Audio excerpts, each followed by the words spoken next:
ಒಂದು ದಿನದ ರಾಜಧಾನಿಯಾಗಿದ್ದ ನಗರ ಅಲಹಾಬಾದ್ ಈಗ ಅದರ ಹೆಸರು ಪ್ರಯಾಗ್ರಾಜ್ ಎಂದು ಬದಲಾಗಿದೆ.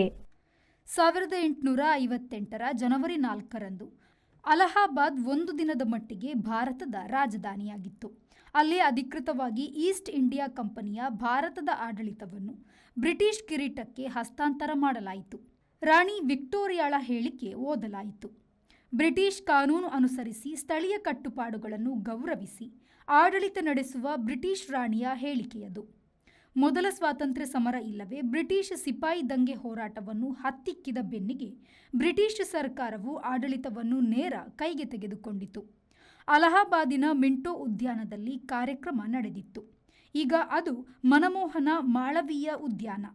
ಅಲಹಾಬಾದ್ ಕಾಂಗ್ರೆಸ್ಸಿನ ಒಂದು ಪ್ರಮುಖ ಕಾರ್ಯಕ್ಷೇತ್ರವೂ ಆಗಿತ್ತು. Motilal Nehru, Jawaharlal Nehru, Lal Bahadur Shastri ಇಲ್ಲಿನವರು.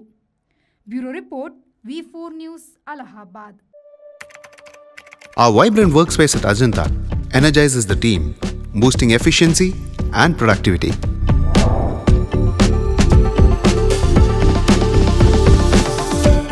Well-designed modern conference space for important presentations with top-notch amenities, fueling our growth.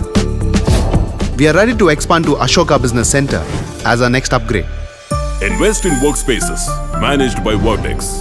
Invest smart. Invest in Mangaluru.